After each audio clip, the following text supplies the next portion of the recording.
On August 29th of 2023, 911 operators would get a phone call about a possible dead body at the residence of 1400 Berkeley Road. When officers would arrive at the house in Columbus, Ohio, they would discover Shannon Hiott unresponsive. Paramedics would try to revive her, but she would later be pronounced dead at the scene. Chance Donahoe would then go to a gas station in Liberty Township, Ohio, where it was roughly about 100 miles outside of Columbus, Ohio. He would then call the police and confess to murdering a woman. When the police came to the gas station, Donahoe would turn himself in. Chance would eventually confess to police that he broke into Shannon's house and stabbed her. It would later be discovered that Shannon had been stabbed over 30 times. Chance would then be charged with 2 counts of aggravated murder, 2 counts of murder, aggravated battery, and abuse of a corpse. Chance pled guilty to aggravated murder and abuse of a corpse, and the other charges against him would eventually be dropped. Chance Donahoe and Shannon Hiott had previously been in a relationship for a year and a half before Shannon broke up with him.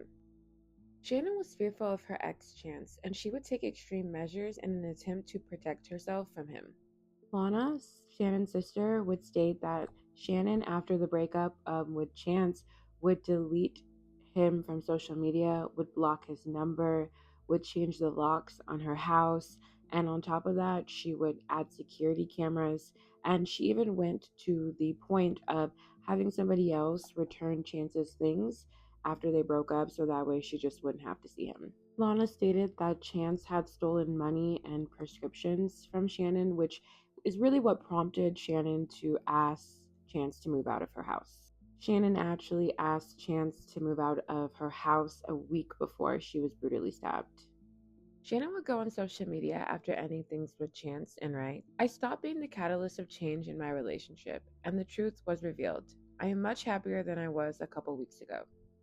Unfortunately, that happiness was only short-lived, with this post being a mere 3 days before her stabbing. When Chance's sentencing began, more than 40 of Shannon's friends and family members were inside the courtroom. The prosecution stated that Chance lurked outside Shannon's house and spotted a vehicle belonging to another man that he knew, which triggered his jealousy. Chance's jealousy would have him drive the 20 miles back to Powell, Ohio, where he stayed. He would then grab a knife, change his clothes into all black attire, get back into the car, and drive the 20 miles back to Shannon's house. The prosecution stated that I can only imagine what was going through Shannon's mind as he burst in her door and started stabbing her. He told the police that he slit her throat to speed up the process. The prosecution stated this was not cocaine, this was not methamphetamine, this was not weed, this was not alcohol, this was someone that was angry.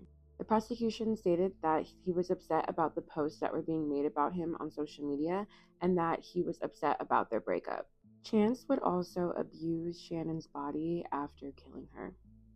Chance would also screw Shannon's front door shut in order to prevent anybody from finding her body. Chance's lawyer stated that Chance has been in and out in counseling since the age of 5 and for years has been struggling with addiction. The defense stated that on the night that Chance killed Shannon, Chance was under the influence of cocaine, marijuana, methamphetamines, and alcohol. Chance's mother would write a letter, and in this letter she would state that she didn't know what caused her son to go on a rampage, expressing that it was out of character. Chance's mother would write a letter stating that she believes that Chance, being uneducated, his mental health issues, his toxic relationship, and his drug addiction, and his feeling of depression and despair is what led to his actions. Chance's mother wrote, "What he did was terrible, and he must pay a consequence for his actions. For a long time, I have been worried that Chance would hurt himself, but I was never afraid that he may hurt someone else." The defense would then ask the judge if they could give Chance the opportunity of parole so that he could have something to work towards while he was in prison. The victim impact statements would then be read in court. Jamie Hiott, who is Shannon's mother, would read her statement. She would state, "How scared she must have been. You are a foot taller and 100 pounds heavier. You had all the time in the world to change your mind, but you are a monster." Lana, Shannon's sister, would also make a statement. She said that for her, she doesn't feel like there will ever be closure. It was so abrupt and unexpected. She said that when she got the phone call, she was trying to figure out where her parents were. It just wasn't something that she expected to happen. She stated that both her parents are devastated to say the least, and that there are no words to describe witnessing both her parents cry.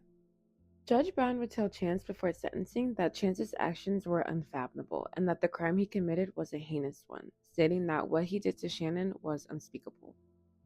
Chance Donahoe would then be given a life sentence with the possibility of parole in 31 years. And that is the end of today's video. If you liked today's video, don't forget to like, comment, and subscribe. And until next time, be safe, Earthlings. Peace out.